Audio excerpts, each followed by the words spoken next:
यथार्थ भगवान की जय। संपूर्ण पुण्य आत्माओं को प्रणाम, संपूर्ण जागरूक नागरिकों को सलाम। अध्यात्म YSA में आत्मिक स्वागत है। मेरे मासूम मित्रों, माँ प्रकृति के बच्चों, आज हम एक बहुत ही गंभीर, सूक्ष्म, जटिल, महत्वपूर्ण विषय पर चर्चा करने जा रहे हैं। आप लोगों के आशीर्वाद और प्यार की वजह से हमें पूर्ण विश्वास है कि हम आप लोगों को समझा पाने में सक्षम होंगे और आप हमारी बातों को तन मन प्राण आत्मा रोम प्रतिरोम चेतना जागृति संपूर्ण अस्तित्व के साथ समझ पाएंगे।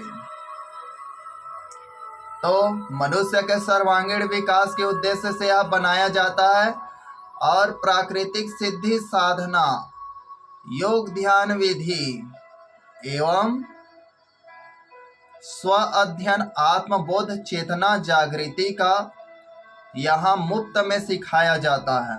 और यह वीडियो केवल पाखंड को उजागर करने से और आपको स्वच्छ और निर्मल शुद्ध करने के उद्देश्य से बनाया जा रहा है कि आप जिस पक्षपाती, ईर्ष्या, द्वेष या झूठे अभिमान, घमंड, ज्ञान में पड़े हैं, उस दलदल से आप निकल जाएं।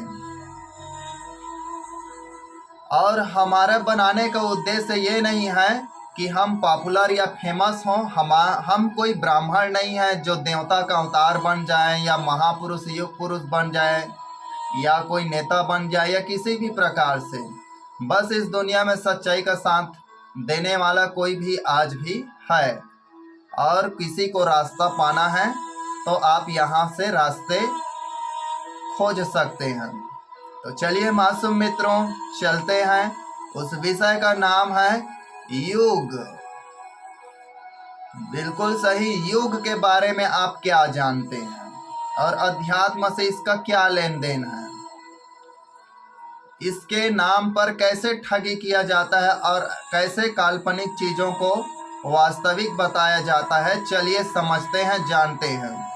तो पहले हम अपने जीवन में सिद्धि साधना, माँ प्रकृति और आप सब लोगों को प्यार के वजह से जो जीवन में अनुभव प्राप्त हुआ है उसके बारे में पहले बताते हैं कि युग क्या है। तो साधारणतः आप लोग युग का मतलब कोई दैवी देवता काल्पनिक चीजों को मान लेते हैं। फलाना युग में ऐसा था, ढकाना युग में ऐसा था, अमका युग में ऐसा है और ढमका युग में ऐसा होगा। तो इस पाखंड और भ्रम से बाहर रहिए। युग क्या है? युग का अर्थ होता है समय, अवधि, काल,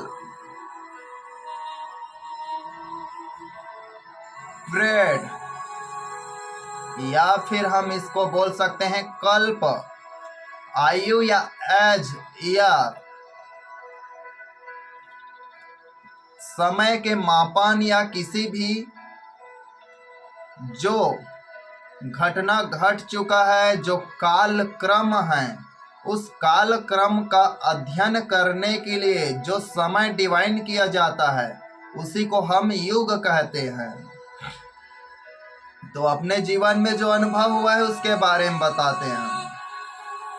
तो मासूम मित्रों, हम अपने जीवन में यही जानते हैं कि युग नहीं होता है, न समय होता है, न काल होता है।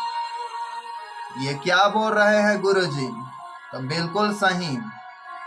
न युग होता है, न समय होता है, न काल होता है, और वो भी परिवर्तन, सिर्फ परिवर्तन होता है। और परिवर्तन दिखाई देता है, लेकिन परिवर्तन भी और सूक्ष्म तरीके से जाया जाए तो परिवर्तन नाम का भी कुछ चीज नहीं होता है। यह एक सतत क्रिया है। केवल होता है तो वह है आवर्तन, घुमाव, चक्र, आवृत्ति। यह हमारा व्यक्तिगत अनुभव है। न तो युग जानते हैं, न ही समय होता है, न ही परिवर्तन होता है। परिवर्तन बस दिखाई देता है और परिवर्तन भी वास्तविकता है। लेकिन पूर्ण रूप से और सूक्ष्म अंदर जाया जाए तो सिर्फ आवृत्ति होता है, चक्र होता है। यही समय है, यही काल है, यही युग है, यही कल्प है, यही पीरियड है, यही एज है। तो चलिए हम लोग विज्ञान के आधार पर देखते हैं और शास्त्रीय आधार पर युग का अर्थ क्या है। तो यही समय होगा, काल होगा। लेकिन युग शब्द की व्युत्पत्ति कहाँ से हुआ? तो संस्कृत भाषा के युज धातु से हुआ है। यही आप लोगों को शास्त्रों में मिलेगा। तो ठीक है, युग शब्द पाली भाषा के कन्वर्टेड करके युग शब्द बनाया है। युग संस्कृत है निसंदेह, लेकिन युग शब्द का पितामह युग शब्द कहाँ से आया? युग शब्द पाली भाषा के काल शब्द से आया। पाली भाषा में युग को काल या काला कहते हैं। तो इससे पहले मैं भी सोचता था कि काल या काला यह हिंदी भाषा होगा या संस्कृत का, या संस्कृत से आया होगा। तो बिल्कुल काल या काला शब्द का अर्थ होता है युग, और युग पाली भाषा के काल शब्द से आया है। इससे पहले मालूम था? कौन बताएगा? कैसे जानोगे? इसी उद्देश्य से तो इसे बनाया जा रहा है। जब तक सहज और सत्य स्वीकार नहीं करोगे, आपका हृदय शुद्ध नहीं होगा, और हृदय शुद्ध नहीं होगा तो परमात्मा का प्रकाश से आप आच्छादित नहीं हो पाओगे।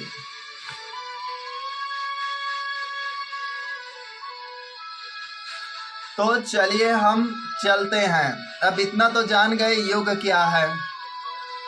कुछ शास्त्रीय और वैज्ञानिक प्रयोग या नाम देखते हैं। तो भूगर्भ विज्ञान एक ऐसा विज्ञान है जो पृथ्वी में घटित घटनाओं के बारे में व्याख्या करता है, बताता है। तो युग का परिभाषा हम मोटा तौर पर बता दे रहे हैं। कोई परिभाषा तो याद करने का जरूरत नहीं है। किसी भी घटनाक्रम, समय, काल, अवधि को व्यक्त करने का एक माध्यम है युग। जो घटनाएं घट चुका है, चाहे थोड़े देर की घटनाएं हो, चाहे अधिक देर की घटनाएं हो, जो समय अवधि गुजर चुका है, बीत चुका है, उसे भी हम युग कहते हैं। तो युग का निर्धारित वर्षों की अवधि को या काल या समय को हम इंगित करने के लिए प्रयोग करते हैं। परिभाषा याद करने का कोई जरूरत नहीं, एकदम सरल और सही तरीके से समझिए, जानिए।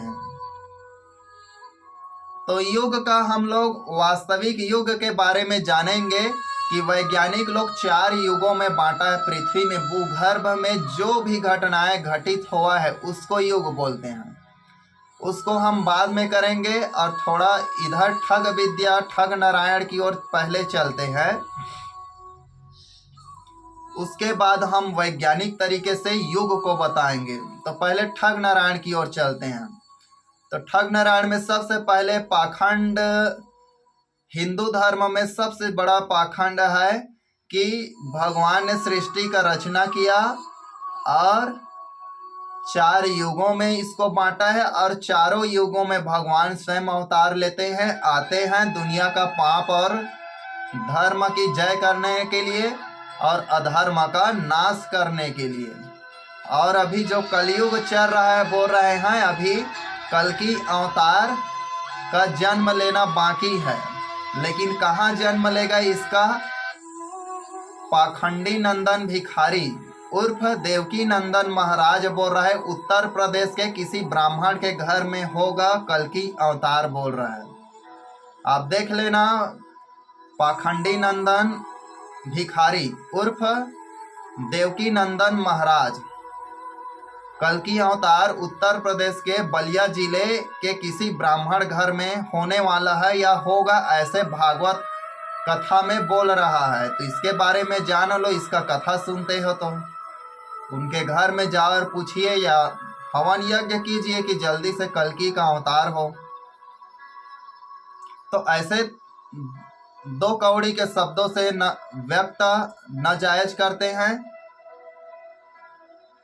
तो सतयुग, त्रेता युग, द्वापर युग, कलयुग, इस 4 प्रकार के पाखंडी युग में लोगों को उलझाया गया है। तो चलिए जानते हैं कि इस युग का आरंभ कब से, कैसे, किस लिए हुआ, यहाँ तक से कि इस युग में क्या क्या घटनाएं घटा। निष्पक्ष भाव से जो जैसा था वस्तु स्थिति हम बताएंगे। तो सबसे पहले हम मोहनजोदाड़ो हड़प्पा सभ्यता की ओर चलते हैं। दुनिया का सबसे पुराना सभ्यता है और मैं दुनिया का सबसे प्राचीनतम मूर्ति कहाँ से मिलता है इसका सर्च किया। मुझे डाउट था कि मोहनजोदाड़ो से ही मिलेगा, क्योंकि वहाँ के लोग प्राकृतिक थे और लिंग योनि, जहाँ से स्त्री पुरुष जननांग है, इसी को सृष्टि का बीज आधार केंद्र मानकर इसका पूजा करते थे। यह हिंदू धर्म से कोई लेन देन नहीं है जो शिवलिंग पूजा करते हैं। और आज भी खोदाई में सबसे ज्यादा दुनिया में शिवलिंग, लिंग और योनि का मूर्ति मिलता है, और वह मोहनजोदाड़ो सभ्यता की काल का है। इससे ज्यादा पुराना मूर्ति अभी तक से किसी देवी देवता का नहीं मिला है। और इसमें हिंदू धर्म से कोई लेना देना नहीं है। सिंधु धर्म अलग धर्म है जो भारत के मूल निवासी हैं, और हिंदू विदेशी आक्रमणकारी है जिसमें ब्राह्मण, क्षत्रिय, वैश्य है। ये लोग उस पाली भाषा, उस धर्म को सीखे, वैदिक सभ्यता बनाए। वैदिक सभ्यता में ये लोग कानून व्यवस्था, राजतंत्र, प्रजातंत्र, सारी चीज़ों का अध्ययन किया। उन सारी चीज़ों को सीखने के बाद उत्तर वैदिक काल आया, और उत्तर वैदिक काल में इतना दयनीय दशा औरतों का होने लगा और ये लोग इतना अत्याचार करने लगे, राजपाट आया, जिसका परिणाम स्वरूप आज संविधान लिखना पड़ा। वरना संविधान लिखने का जरूरत ही नहीं था, इतना अत्याचार अगर सतयुग होता तो। उसके बाद शास्त्रीय युग आया, आध ऐतिहासिक, प्राग ऐतिहासिक और आधुनिक युग आया। तो ऐसे ये सारे चीज युग है। तो उसके बाद मध्यकालीन भारत आया। मध्यकालीन भारत में भी वही दशा था, आधुनिक भारत में भी यही दशा था। कुछ कुछ महापुरुष जन्म लिए और निम्न दबे कुचले लोगों के और मानवता को शर्मसार रोकने के लिए उनके अत्याचार, दुख, पीड़ा को समझने जानने वाले व्यक्ति आए इस दुनिया में, और वही लोगों के परिणाम स्वरूप आज वर्तमान में मानव सब एक समान हो गए हैं। सभी में एक समानता का अधिकार, हक, न्याय, चेतना, सारे चीजों में बराबरी का दर्जा मिला है। केवल भारत में ही नहीं अपितु विश्व में भी यही है। लेकिन भारत में गुलामी 99% क्या 100% था। तो हम चलिए चलते हैं। तब देखिए इस कालखंड 4 युग बोला है, इसे चतुर्युग के नाम से जाना जाता है। और चतुर्युग तुम्हारे शास्त्र सभी पाखंडी ग्रंथों में मिल जाएगा। जिसमें कलयुग के बारे में पहले चलते हैं, या फिर सतयुग। तो सतयुग को समझाएंगे तो कठिनाई होगा, इसीलिए नीचे से ऊपर की ओर समझाते हैं। और इन चारों युगों को तो लिखा भी इसी युग में है। कोई भगवान युगवान द्वापर युग या त्रेता सतयुग में नहीं लिखा है। ये जो लिखा है 4 युग का डिवाइन करने वाला इसी युग का है। तो चलिए नीचे से ही चलते हैं। कलयुग। तो सबसे पहले आपको यह बता दें कि कल मायने कारखाना होता है, और मनुष्य जाति प्राक ऐतिहासिक काल, आध ऐतिहासिक काल और ऐतिहासिक काल, 3 कालों में बांटा गया है किसको? मानव सभ्यता को।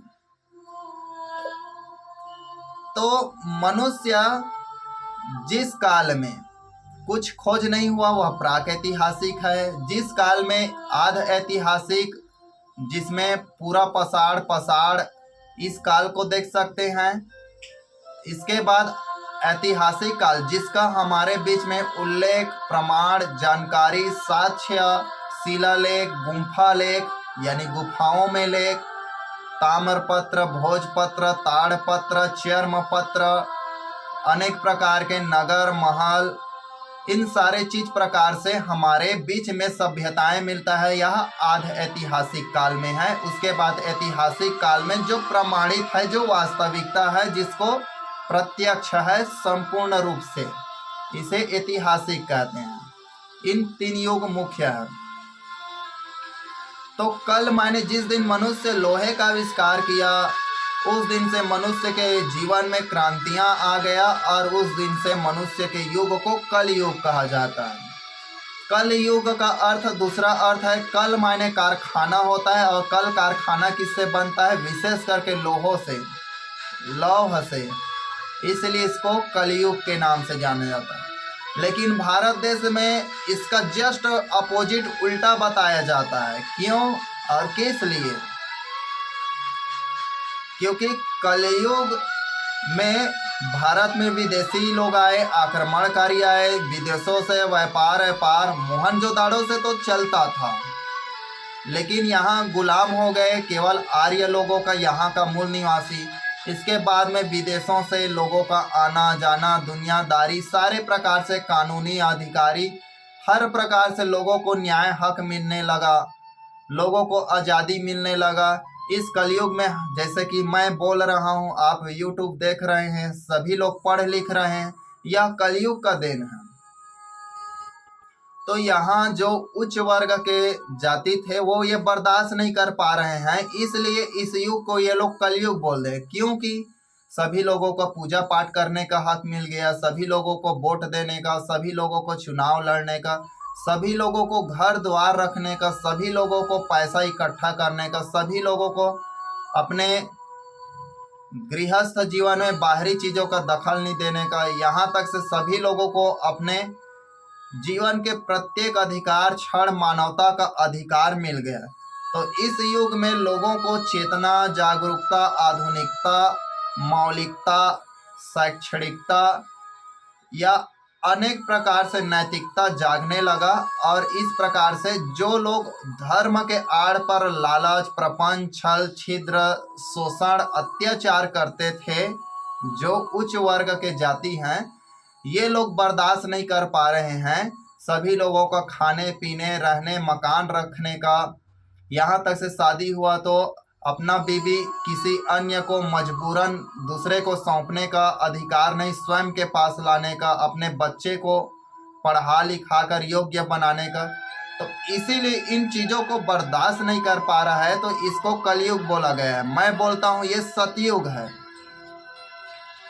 जैसे कि राम शब्द है, तो राम को रम नहीं लिख सकते, ये डिजिटल युग है। और रम को राम नहीं लिख सकते, अनार को आम नहीं लिख सकते, आम को अनार नहीं लिख सकते।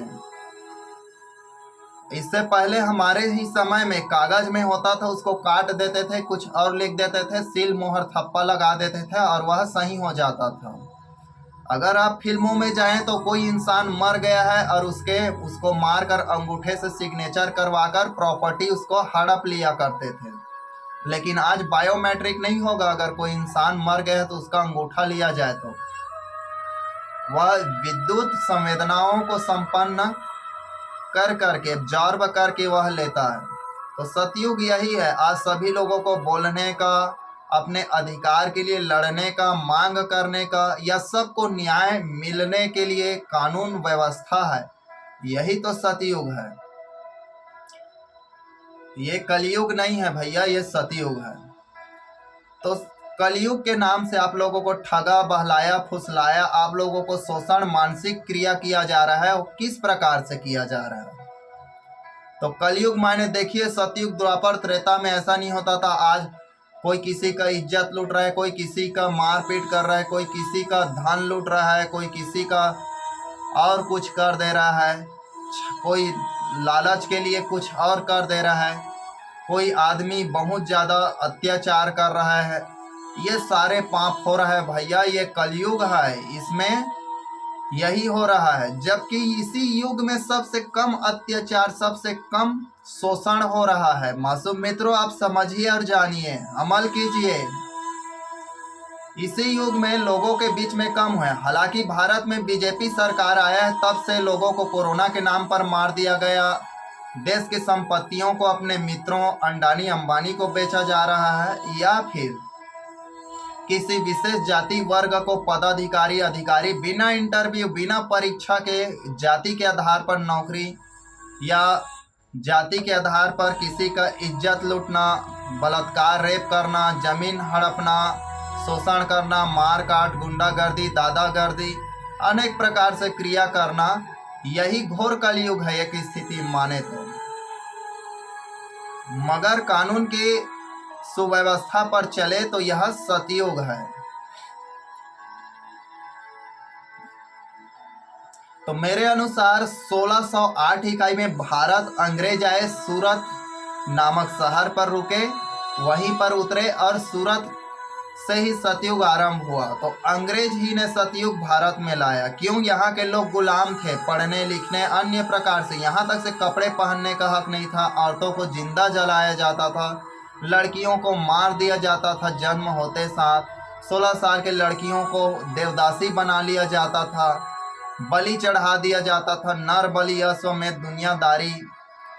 यहाँ तक से आप काशी में जाओ, काशी में लोग करवट लेने को तत्पर रहते हैं। क्यों? काशी में भगवान शिव के पास करवट अपना गर्दन कटाने से सीधा मोक्ष जाता है। यहाँ कुछ भी निर्माण होता था तो बलि दिया जाता था, मासूम बच्चों, छोटे छोटे लोगों का। और बहुत सारे कर्मकांड, जाति प्रथा, गुलाम प्रथा, यानी मनुष्यता और मानवता के लिए बहुत ही घृणित यानी इस ब्रह्मांड में सबसे नीचता, पाखंडी और दोगला और भड़वापन से भरा हुआ था यह देश। अंग्रेज आए तो यहाँ के लोग पढ़े लिखे, सभ्य हुए, जागरूक हुए। इससे पहले सम्राट अशोक के काल में हुआ था, जो उस समय 2000 किलोमीटर द ग्रांट रोड बनाया था और सड़क के किनारे किनारे पेड़ लगवाया था, और तालाब सराय खोदवाए थे, जानवरों के लिए भी अच्छा व्यवस्था किया था, जंगल अंगल बनवाए थे।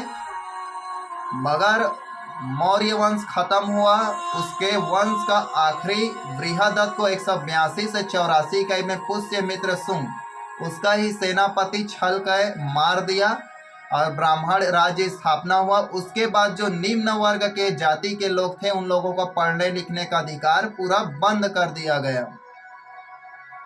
फिर बाद में अंग्रेज भारत का भाग्य विधाता आया, पढ़ने लिखने का, रोजगार का, आधुनिकता का, मशीन का, व्यवस्था का, कानून का सिस्टम यहाँ लाए और हम लोगों ने आज चेतना और पशुता से मनुष्यता की ओर विकास किए।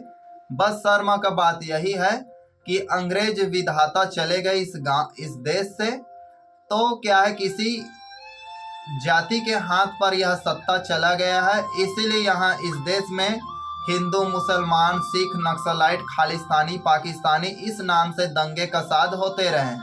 क्योंकि आप इन चीज़ों पर उलझेंगे नहीं तो आप क्या करोगे? आप पढ़ोगे, लिखोगे, होशियार होनहार बनोगे, जीवन में कुछ तरक्की करोगे। तो इन सारे चीज़ों पर आप लोगों को उलझाया जाता है, ऐसा कोई कुछ नहीं है। हाँ, यहाँ जाति विशेष का राजपाट है, बस यही इस देश का सबसे बड़ा घोर संकट है। तो भारत में पूरा सतयुग कब आया? तो भारत में तो सतयुग अंग्रेज के आने पर आ गया, लेकिन पूरा सतयुग 15 अगस्त 1947 इस दिन हमारा संविधान नहीं, देश स्वतंत्र हुआ था। तो अंग्रेजों से तो मुक्ति पा गए, लेकिन अंग्रेज के बच्चे जो हाइब्रिड है, इन लोगों का हम फिर से गुलाम बन गए हैं। तो 26 जनवरी को बाबा अंबेडकर जी ने सतयुग संविधान लिखकर इस देश में पारित किया और इस देश में 26 जनवरी 1950 है। इस दिन कानून लागू संविधान हुआ और इसी दिन से सतयुग भारत में पूरा सतयुग आया। अब इसके बाद चलते हैं कलयुग का उम्र कितना है। तो लिखने वाले ने 4,32,000 कलयुग का उम्र है और अभी तो केवल 2000 वर्ष बीता है। और आगे में क्या होगा भाई, क्या क्या देखना पड़ेगा, कौन किसका क्या हानि करेगा, कौन मनुष्य पशुता की ओर चढ़ेगा। ऐसे काल्पनिक इस देश में गोप्पड़ कथाएं, दंत कथाएं, कपोल कथाएं चलता रहता है। तो कलयुग का उम्र 4,32,000। उसके बाद हम चलते हैं द्वापर युग, और द्वापर किसके नाम से जाना जाता है? कृष्ण के नाम से। तो चलिए जानते हैं कि द्वापर युग कितने वर्षों का था। तो द्वापर युग का जस्ट कलयुग को दुगना करें, 4 दूने 8 लाख और 32,000 का हो गया 64,000, 8,64,000। तो द्वापर युग में क्या बोला जाता है? यहाँ लोग धर्म की रक्षा के लिए प्राण देते थे। भगवान स्वयं कृष्ण इसके प्रत्यक्ष उदाहरण है। इस प्रकार से बताते हैं। और इस काल में लोगों में नैतिकता और सुव्यवस्था था। तो बिल्कुल यह बता रहा है वह क्या है, सही नहीं गलत है। अब आपको बता देते हैं द्वापर युग क्या है। तो द्वापर युग कृष्ण का काल है। और कृष्ण कौन है जानते हो? तो अरे वो तो भगवान है, अवतार लिया। तो ऐसा बात नहीं है, न तो वो भगवान है न ही अवतार लिया है। तो बृहदत्त को 182-84 ईस्वी में पुष्यमित्र शुंग उनका ही महासेनापति था, उसको मारा और उसको मारने के बाद गद्दी पर कब्जा किया और ये बैठ गया। ये हम खुद एनालिसिस अध्ययन किए हैं शास्त्रों से भी और इतिहास साहित्य से भी। उसके बाद मैं और पुस्तक साक्ष्य आपके सामने रखूंगा। आज तो 4-5 पुस्तक आपके सामने रखा हूं। तो कैसे साबित करेंगे कि कृष्ण का अवतार नहीं हुआ है और यह 8,64,000 युग से पहले नहीं था? तो देखिए साबित करते हैं। नेमनाथ जैन धर्म के 22वें तीर्थकर हैं। कौन? नेमनाथ। और नेमनाथ को अरिष्टनेमी के नाम से जाना जाता है। और इसका उल्लेख किस में मिलता है? अरिष्टनेमी के नाम से ऋग्वेद में। अब जान सकते हैं कि वेद हजारों साल पुराना है, तो बिल्कुल नहीं। वेद हालांकि है हजारों साल पुराना, मगर उसमें रात दिन कुछ न कुछ प्रमाणित करना, विज्ञान कुछ खोज करता है, उसको उसमें लिख दिया जाता है। और देखो भाई, हमारे पूर्वज पहले लिख चुके हैं। तो ऐसा नहीं है। तो अरिष्टनेमी कितने 8,64,000 साल पहले का नहीं है, मात्र 2000 या 1200 के बीच का बात है ये इसका। तो नेमिनाथ किसका भाई था? कृष्ण का। पुष्यमित्र शुंग का चचेरा भाई था। चचेरा का अर्थ शायद चाचा होता है। हाँ बिल्कुल चाचा होता है, उनके चाचा का नाम था। तो पुष्यमित्र शुंग के पिता का नाम क्या था? तो पुष्यमित्र शुंग के पिता का नाम वासुदेव था। और आप लोगों को कारागार में वासुदेव कंस के यहाँ से लेकर भागता है और सांप छतरी बना देता है ऐसे। और सांप के छतरी से क्या करता है? कृष्ण छाया में छपे छपे यहाँ मथुरा आता है, गोकुल आता है। तो बिल्कुल कृष्ण का पिता वासुदेव ब्राह्मण था और इसका कृष्ण वासुदेव का पुत्र था। और जो वासुदेव का हक भाई कौन है? तो समुद्र विजय। हालांकि ये लोग मूत्र पर विजय नहीं पा सकते, लेकिन समुद्र विजय बढ़ा चढ़ाकर नाम लिखते हैं। ठीक है, जो भी है। तो वासुदेव के भाई का नाम था समुद्र विजय और समुद्र विजय का बेटा था अरिष्टनेमी या फिर नेमिनाथ। तो दो कृष्ण का पुष्यमित्र शुंग का भाई था नेमिनाथ। यह गली गली भिक्षाटन करता था और कृष्ण को चचेरा भाई खुद स्वयं बोलता था। तो देखिए यहाँ के महत्वपूर्ण शब्द हम कितने महत्वपूर्ण जानकारी, दुनिया के कोई शास्त्र आईएएस आईपीएस यूपीएससी तैयारी करने वाले इस वीडियो को जरा देख कर देखो, आप जान जाओगे कि वास्तविक नॉलेज और ज्ञान पढ़ाई में कितना शक्ति है। आप लोग थोथे पोथे मोटे और मूर्खों की लिखी हुई पुस्तकें पढ़ पढ़ कर अपना दिमाग खोल कर दिए हैं, सड़ा कर गला कर गंदगी से दुर्गंध से भर दिए हैं। अब इसका ऋग्वेद भी जान गए कि ऋग्वेद में नए नए कहानी कथा लिखा जाता है, क्योंकि वो लाखों करोड़ों साल पुराना है। तो अभी का जो बच्चा है नेमिनाथ अरिष्टनेमी, उसका ऋग्वेद में वर्णन कैसे मिला? अब आप लोग फिर बोलेंगे कि ऋग्वेद में जो अरिष्टनेमी है नेमिनाथ, वो तो पहले युग का था। तो चलो पहले युग का मान लेते थे, तो आपके 8,64,000 युग से तो कम ही हुआ आपका वेद। उसका तो वर्णन 5,000, कहीं पर 5,000 है, और आप लोग आदि अनंत काल से हैं। तो समझिए बातों को। यह विशेष करके मैं ब्राह्मणों को बताना चाहता हूँ कि तुम ही ज़्यादा भ्रम फैला रहे हो, तुम ही को ज़्यादा सबसे जागरूक होने का जरूरत है। अब इससे पहले मैं एक और जिसको महापुरुष मानते हैं, बहुत पुराना मानते हैं, इसके बारे में बताता हूँ। पतंजलि पुष्यमित्र शुंग का समकालीन था, उसके ही समय का या उसे ही काल के समय का था। कौन? पतंजलि। और पतंजलि ने क्या किया? योग सूत्रों को, योगों को इकट्ठा किया, आविष्कार नहीं किया। भारत में आविष्कार के नाम से बोला जाता है, पिछले वीडियो में भी बता चुका हूँ। ऋषियों के बारे में जाइए, वीडियो देखिए, कौन असली ऋषि है, कौन नकली ऋषि है, कौन किसने चोरी किया, कौन किसका बलात्कार किया, किसने किसका जमीन जायदाद हड़पा, किसने किसको गुलाम किया, किसने किसको शोषण किया, किसने किसका अधिकार छीना।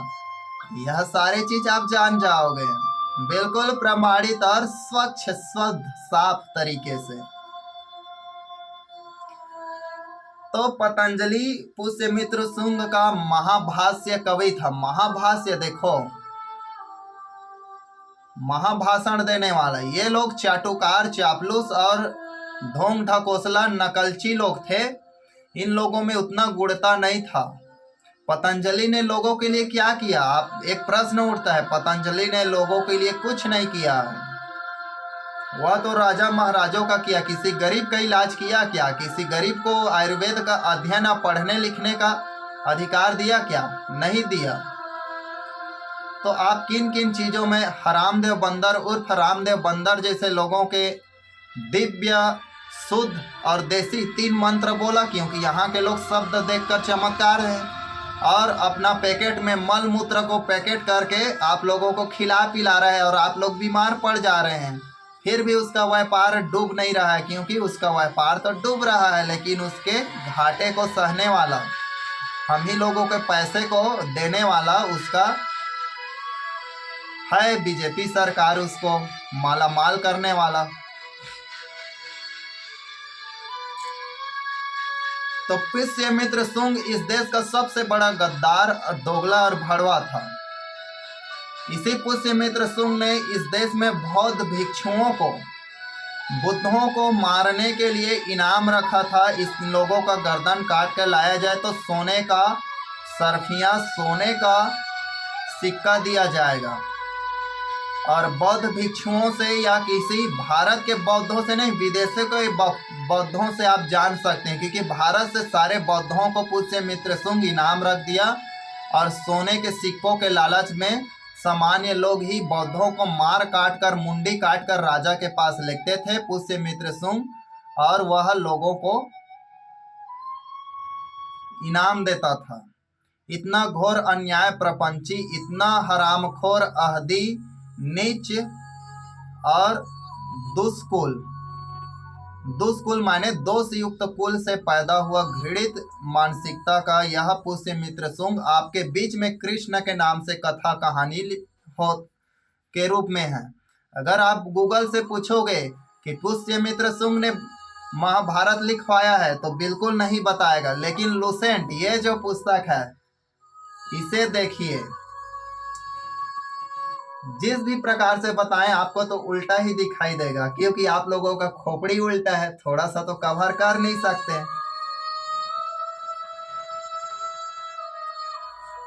यही है। तो महाभारत किसने लिखवाया?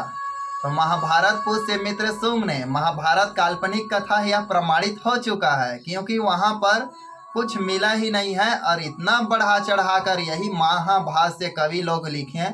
18 अक्षोहिणी संख्या कितना होता है जानते हो? शंख महाशंख नीलम महानीलम पदम महापदम, ये सारे चीजों को ताड़ते हुए छोड़ते हुए वह किधर रॉकेट की तरह अंतरिक्ष की ओर पूरा भर दे लबालब मनुष्यों को, फिर भी इतना संख्या नहीं होगा जितना संख्या बताया जा रहा है। तो गप्पड़ इसमें ज्ञान का दुश्मन गायत्री परिवार के लोग उसको सही साबित करने के लिए खुदाई करवा रहे थे कुरुक्षेत्र को। मेरा घर दबेगा तो कम से कम 100 हथियार मिल जाएगा, जो इंस्ट्रूमेंटल है, जो जैविक क्रिया के लिए जरूरी है, लेकिन वहां तो एक भी ऐसा हथियार नहीं मिला। सोना उत्कृष्ट धातु है, अगर उस जगह को खोदवाया तो किसी का कान का मुकुट, किसी का तो बाला आला का झुमका, एक नग या एक क्लिप खिल तो कम से कम गिरा होगा। तो यही बोलता हूं कि भारत के ब्राह्मण लोगों के बनाए कोई भी धर्म में मत घुसना। होलिका एक स्त्री को जलाया जाता है। अब गायत्री परिवार के लोग जिस गांव में प्रभुत्व रहता है उस गांव में नीचता और पाखंडता सबसे ज्यादा बढ़ जाता है। किसका? पाखंड अध्यात्म का निचता हद से चरम सीमा पार कर देता है।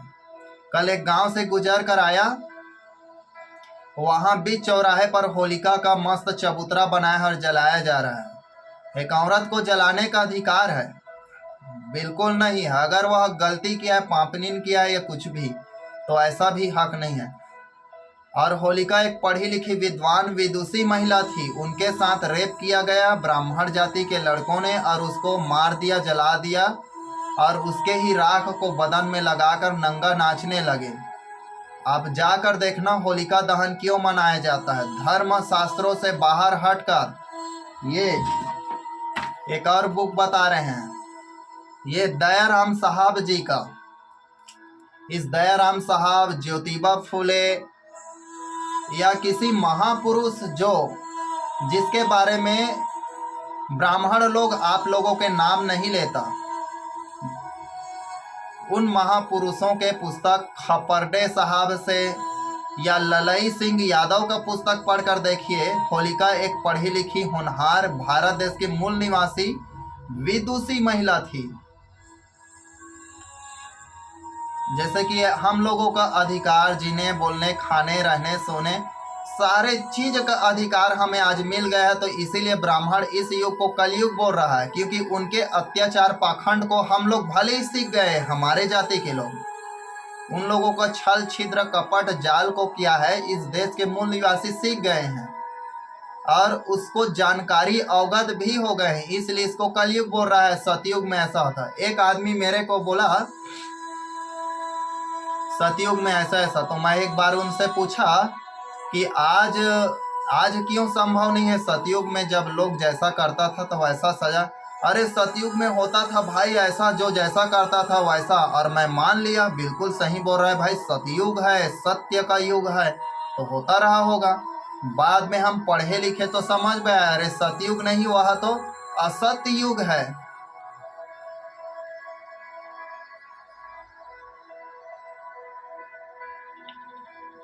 तो असतयुग और सतयुग दोनों को समझिए, जानिए। तो हम द्वापर युग के बारे में जा रहे हैं, और इसको अगर गूगल में सर्च करेंगे तो आपको नहीं मिलेगा, क्योंकि गूगल में जितना जानकारी दिया जाएगा उतना ही तो वो बताएगा। तो कृष्ण का जन्म और राम का जन्म दोनों का तुलना करेंगे, उससे पहले हम त्रेता युग को जान लेते हैं। त्रेता युग क्या है? तो 4 दूने 8 और 32 दूनी 64, 4,32,000 कलयुग हो गया, 8,64,000 द्वापर हो गया, और 8,64,000 का दुगना कितना हो गया? 8 दूनी 16 और कितना? 12,96,000 होगा। 64 का दुगना 96,000। तो त्रेता युग 12,96,000 वर्ष पुराना है। तो चलिए इसका भी धागा खोल कर देखते हैं क्या सही है या क्या गलत है। तो राम के बारे में आदि पुरुष बोला जाता है, वो अजन्मा है, लेकिन दुनिया में पाप अधर्म अत्याचार हुए तो धर्म की स्थापना करने के लिए स्वयं अवतार हुए, जन्म नहीं लिया। अब समझते हैं कि अब यह जन्म लिया है, भगवान है, राम तो कैसा है, क्यों है, किस लिए है। तो चलती जानते हैं। मेरे पास लोग पूछते हैं, उसका उदाहरण देते हैं, राम का नाम क्यों नहीं लेते, तुम क्यों नहीं बोलते? मैं बोलता हूँ हराम बोल सकता हूँ, लेकिन राम नहीं बोल सकता। क्यों? आप मुझे साबित करके बता दो। राम अगर भगवान था तो उसके काल में औरतों को क्यों जलाया जाता था? भगवान में क्या इतना संवेदना नहीं था? किसी के कहने पर अपने पत्नी को घर से भगा देगा, जंगल में गर्भवती औरत को छोड़ देगा, अग्नि परीक्षा स्वयं नहीं लेकर दूसरे का अग्नि परीक्षा लेगा, अपना भी लेना चाहिए। और मर्यादा बोलते हैं। किसी के कहने पर लक्ष्मण अपने भाई को खुद मार दिया। किसी के कहने पर हनुमान जी को मृत्यु दंड देने के लिए तीरों से बौछार करके, विश्वामित्र उनका गुरु है, उनसे बौछार करवा के तीरों से हनुमान को मरवा दिया, लेकिन राम के आशीर्वाद से वह नहीं मरा, ऐसा बोलता है, जबकि ऐसा घटना है ही नहीं। लक्ष्मण को स्वयं राम ने मारा और विश्वामित्र उनके गुरु मिलकर छल करके हनुमान से ईर्ष्या द्वेष करते थे, उसको भी मरवा दिया गया। बड़ा विचित्र लग रहा होगा। काश यह गलत होता तो मुझे भी बहुत सुकून आनंद रहता, लेकिन यह नहीं है। इस कैंसर को अपने शरीर से काट कर निकालना पड़ेगा। इस कैंसर को निकाल दीजिए, स्वस्थ जीवन जिए। अब राम भगवान था, उसके काल में औरतों के प्रति इतना अत्याचार, पढ़ने लिखने का हक नहीं था, शोषण था, देवदासी प्रथा था, औरतों का शादी होता था तो ब्राह्मणों के घर उतरता था, और ब्राह्मण यहाँ राम हग बोलता था वहाँ हगता था, यहाँ थूक को चाट बोलता था तो थूक को चाटता था। राम भगवान था, उसके काल में जाति पात, ऊंच नीच, भेदभाव, छुआछूत बड़ा छोटा क्यों था? तो यहाँ ऐसा कोई त्रेता युग नहीं है। और इस काल में लोगों के बीच में मूल निवासी जान गए ऋषि शंभु तेली जाति का था। तो मेरे जैसे ही, मेरा जैसा नहीं, वो ज्ञानी था, उसको आत्मज्ञान हो गया, तो सारे कर्मकांड पूजा पाठ जो भी करता स्वयं करता था। ऋषि शंभु को यही गद्दार राम ने मार दिया। क्यों मारा? क्योंकि वह शूद्र जाति का था। और इधर महाभारत काल में गुरु द्रोणाचार्य बोलते हैं, तो दुष्ट द्रोणाचार्य ने एकलव्य का अंगूठा काटा। क्यों? अर्जुन को सर्वश्रेष्ठ धनुर्धर के लिए नहीं, अर्जुन को सर्वश्रेष्ठ धनुर्धर बनाना था तो खुद उनको काबिलियत सिखाते, किसी का अंगूठा नहीं छीनते। वो जाति के आधार पर था। और राम युग में एक तेली ऋषि शंभु ज्ञान प्राप्त के लिए और अपना स्वयं पूजा पाठ जो भी कार्य करते थे, तो इसका ये काम तमाम कर दिया। और ये त्रेता युग और द्वापर युग रही बात, तो गूगल से या किसी भी चीज में देखना, राम का जन्म 5114 5114 ईसा पूर्व हुआ था, ऐसा बताते हैं। अगर रामायण में देखा जाए तो 39वां पीढ़ी है। उसी प्रकार से कृष्ण का जब जन्म देखा जाए तो कृष्ण 3112, मतलब 200 कम कर दें, और 14 में फिर 2 कम कर दें, यानी 2 शतक कम कर दें। 5114 है, उसमें 200 घटा दें तो कितना बच जाएगा 2100, और उसके बाद 14 में फिर 2 घटा दें तो 2112। देखिए याद करने का अच्छा तरीका है। 200 वर्ष को घटा दिए, उसके बाद और वर्ष है 14 में फिर 2 को घटा दिए, तो राम का जन्म 5114 बताता है और कृष्ण का जन्म 3112 ईसा पूर्व। अब बताइए कितना हुआ, 12,96,000 वर्ष कैसे कहाँ नहीं आए। समझिए, थोड़ा बुद्धि ज्ञान तर्क विवेक का प्रयोग कीजिए। बुद्ध बोलते हैं, अगर कोई ज्ञानी आदमी बोल रहा है इसलिए मत मानो, कोई मुखिया बोल रहा है इसीलिए मत मानो, कोई पदाधिकारी बोल रहा है इसलिए भी मत मानो, कोई बहुत ही होशियार आदमी बोल रहा है इसलिए मत मानो, बहुत ही बड़ा तबका समुदाय समाज मान रहा है इसलिए भी मत मानो, शास्त्रों और पुराणों ग्रंथों में लिखा है इसलिए भी मत मानो, देवी देवताओं ने स्वयं रचना किया है ऐसा बोले फिर भी मत मानो। आपके सामने जो बोल रहा है अर्जुन तेली, इसको भी मत मानो, तो किसको मानेंगे गुरुजी? तो मानिए तो अपने तर्क विवेक बुद्धि बोध को मानिए। अब चलिए हम सतयुग की ओर चलते हैं। तो सिंधु घाटी सभ्यता में आर्य लोगों का आक्रमण हुआ, वहाँ वैदिक उत्तर वैदिक युग बना। इस काल में ये लोग सारे ग्रंथ शासन व्यवस्था मकान वकान सारे चीज वहाँ मिल गए, वहाँ से सीख लिए। उसके बाद उन लोगों का अत्याचार शोषण चालू किए, जो आज वर्तमान समय में दिखाई दे रहा है बिल्कुल ऐसा ही रूप। बड़े बड़े पदाधिकारी उस समय राजा थे और आज कानूनी में शासन के पद पर। तो यही ब्राह्मण लोग, देश के 14 हाई कोर्ट में 13 ब्राह्मण है और 1 क्षत्रिय है। क्या किसी इस देश में 90-91% लोगों में किसी में योग्यता नहीं है जज बनने का? योग्यता है, मगर आप लोग अपने शक्ति और आप गुलाम है इसके बारे में आपको मालूम नहीं है। आप जाकर देखिए भगवा कलर कहाँ का किसका देन है, हिंदू धर्म का देन नहीं है। हम वीडियो बनाए हैं भगवा रंग की उत्पत्ति कहाँ से हुआ। सनातन धर्म किसका देन है देखना, हिंदू धर्म का देन नहीं है सनातन धर्म, नई दुनिया के किसी भी धर्म का देन है, यह प्राकृतिक का देन है। उसके बाद सिंधु धर्म के लोग जाने, उसके बाद उसी ज्ञान को प्राप्त किए महात्मा बुद्ध और एस धम्मो सनातनो, उसी ने सबसे पहले बोला।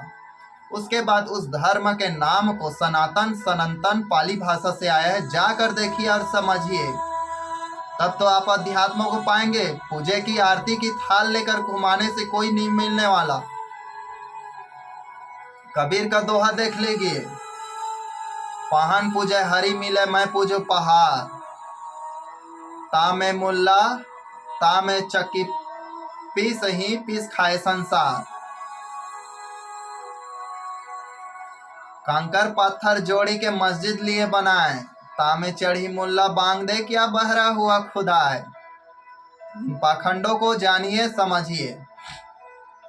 अब चलिए सतयुग के बारे में कितना वर्ष है, तो 4 4 दूनी 8, 4 तिया 12 और 4 चौक 16 लाख हो गया। उसके बाद 32 का फिर हम लोग 4 गुना करेंगे तो 32 दूनी 64, 32 तिया 96 और 32 चौक 1,28,000। तो 16 लाख में 1,28,000 जोड़ेंगे तो कितना हो गया, 17,28,000 वर्ष। यह सतयुग था। देखिए कितना बढ़ा चढ़ाकर बताया जा रहा है। मनुष्य की उत्पत्ति लगभग 25 मिलियन वर्ष पूर्व बताया जाता है। 65 मिलियन वर्ष पूर्व जाएंगे तो डायनासोर का युग आता है, उससे और युग जाएंगे तो सरीसृप युग आएगा, उससे और युग जाएंगे तो उभयचरीय युग आएगा, उसके और आगे जाएंगे तो जलीय जीवन मिलेगा, उससे और आगे जाएंगे तो वायरस मिलेगा, उससे और आगे जाएंगे तो प्रोटोवायरस, उसके बाद यूकैरियोटिक कोशिका, प्रोकैरियोटिक कोशिका, पादप, प्रारंभिक जीव मिलेंगे। तो शास्त्रों को इन चीज़ों का ज्ञान ही है। ये महान वैज्ञानिक डार्विनवाद और बहुत सारे वैज्ञानिक अध्ययन किए, नौ डार्विनवाद से आप जान सकते हैं, समझ सकते हैं। पढ़िए यार, पढ़ने में बहुत मज़ा और अच्छा लगता है। कष्ट तो लगेगा, व्यायाम करोगे कष्ट होगा, मगर शक्ति भी मिलेगा और उस शक्ति से आप अच्छा सा ऐश्वर्य के साथ जी सकते हैं। तो सतयुग में क्या होता था? इसमें केवल एक जाति का संप्रभुता था। ये कोई ज्यादा युग नहीं है, बस ये मध्यकालीन भारत से प्राचीन भारत में केवल आर्य लोगों का ही राजपाट प्रभुत्व था।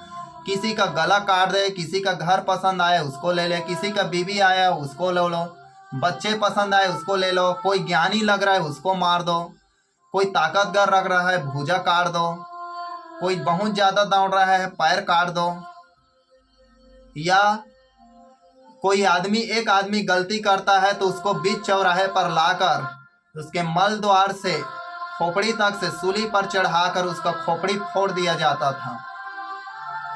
तो गुलामी, अत्याचार, शोषण का यह बीज था। केवल एक जाति का संप्रभुता पूरा अधिकार था, जिसमें मूल निवासी पूर्ण रूप से, संपूर्ण और परिपूर्ण रूप से गुलाम थे। इसीलिए इसको ब्राह्मण लोग सतयुग बोलते थे और ST SC OBC सतयुग, त्रेता, द्वापर, कलयुग में भुला गए, बच्चे की तरह अटकन भटकन दही चटाकन और लोहा लाटा बन के काटा, और आप लोग उस चीज में, काल्पनिक चीज में ढह गए। तो चलिए हम जानते हैं वास्तविक युग के बारे में। तो इन सारे युगों को याद किए तो पढ़े लिखे हैं भाई। एक युग होता है ब्रह्मांडीय वर्ष। तो ब्रह्मांडीय वर्ष बहुत महत्वपूर्ण प्रश्न है, परीक्षाओं में पूछा जाता है। एक ब्रह्मांडीय वर्ष कितने वर्षों का होता है? तो 225 मिलियन वर्ष को एक ब्रह्मांडीय वर्ष कहते हैं। और परिभाषा क्या है? इस ब्रह्मांड में सूर्य अपने आकाश गंगा, मिल्की वे, दूध मेखला, अपने गैलेक्सी का चक्कर जितने वो एक बार काटने में समय लगता है, उसे हम एक ब्रह्मांडीय वर्ष कहते हैं। और एक ब्रह्मांडीय वर्ष 225 मिलियन वर्ष में सूर्य अपने ब्रह्मांड का एक चक्कर लगाता है। इसको गैलेक्टिक ईयर के नाम से भी जाना जाता है। अब चलिए कपोल, गप कथा, गोप्पड़ कथा, ठग कथा। भारत में ब्रह्मा जी के क्या है? ब्रह्मा जी के 1 वर्ष बराबर इतना है, 2 वर्ष बराबर इतना है। भगवान ब्रह्मा का एक दिन बराबर 1000 वर्ष बोला जाता है। क्या सही है? बिल्कुल गलत। भगवान ब्रह्मा का एक दिन बराबर एक युग होता है, ऐसा गोप्पड़ कथा है। और क्या क्या लिखा है समझ में तो नहीं आता है। क्या लिखे होंगे भाई पता नहीं। अब कॉपी पुस्तक इन सारे चीज़ों में तो नहीं है, केवल शास्त्रों में है। और ठग नारायण को पढ़े होंगे तो अच्छा अध्ययन करने का समय ही कहाँ मिलेगा। तो ऐसा ही कुछ दिया है। और एक कहानी आता है, महाराज मुचकंद। जब राक्षसों ने देवताओं पर युद्ध किया तो देवता लोग कमजोर हो गए। और आपके कहानियों में ही ऐसा बताते हैं, क्योंकि राजा महाराजा लोग तो लिखवाए हैं अपने नाम को देवताओं से भी ज़्यादा शक्तिशाली, वरदानी, तपस्वी, पुजारी या ईश्वर का अवतार साबित होने के लिए। तभी तो लोग उनको मानेंगे, पूजेंगे, विश्वास करेंगे। तो ऐसा ही एक राजा रहा होगा कि पता नहीं, लेकिन यह काल्पनिक है।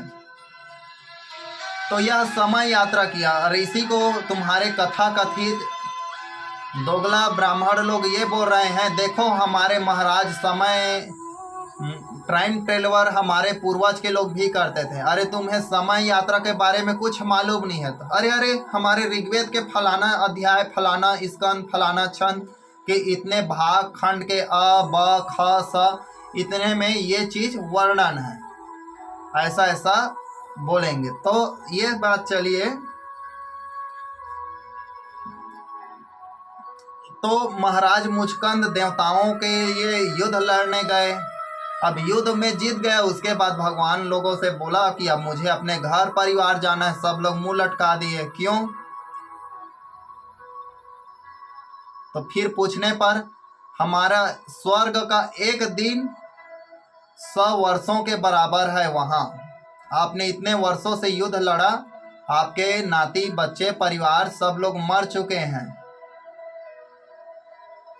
बोलिए, आपने युद्ध में हमें जिताया, आपको क्या वरदान दे इसके बदले में? फिर महाराज मुचकुंद बोलते हैं, मुझे कोई वरदान नहीं चाहिए। जब सारे चीज इतने क्षणिक है, इतने घटित है, इतने नष्ट हो जाते हैं, तो मुझे लेना ही क्या ये सारे रत्न ऐश्वर्य? ये जीवन भी एक दिन बीत जाएगा। तो ऐसे ऐसे कई कहानी हिंदू धर्म में मिलता है, और इस कहानी को लोग सुनकर मदहोश होकर नशे में डूब जाते हैं, लेकिन यह नहीं जानते कि यह समय यात्रा टाइम डायलेशन का खोज विदेश के वैज्ञानिकों ने दिया था। आइंस्टाइन ने इस पर और स्टीफन हॉकिंस ने फोकस किया था और संभावना पॉसिबिलिटी भी बताया था। इसको जानिए मासूम मित्रों, और वो वैज्ञानिक सिद्धांत ज्ञान आपको शुद्ध रूप में मत मिले, इसीलिए मल मूत्र मिलाकर आप लोगों को घोल घोल कर पिला रहा है। कल का एक वीडियो देखा था जिसमें एक आदमी गोबर के फायदे बता रहा था, और गौशाला में था, और रोज मैं यहाँ आता हूँ बोला, और गोबर उठाया और खाया था, और वो गोबर अनाज खाया था। देखने से पता वो आदमी के जैसे मल के जैसा था, और चबा चबा कर खा दिया। अरे तुम्हें कुछ विशेष बीमारी है तब उसे खाओ, अगर वह किसी बीमारी में औषधि का काम करता है। और तुम लोग दही में पंचामृत में गोबर मिलाकर पंचामृत पीकर गोबर पी रहे हो। कोई बीमारी के लिए है, टीबी के लिए कुछ काम आता है ऐसा पढ़ा है, लेकिन परफेक्ट इसका प्रमाण नहीं है। इससे और टीबी का कीटाणु बढ़ जाता है गोबर से।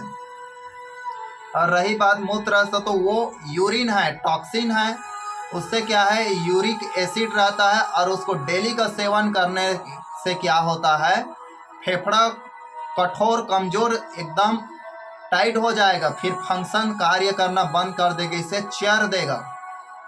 ये कोमल उत्तक को रोज पेशाब नहीं पीना चाहिए। तो पेशाब आप लोग पिए, स्वस्थ रहिए, जैसा भी है आप लोगों का मर्जी है। ये नहीं बोलेगे कि किसी ने बताया नहीं भाई।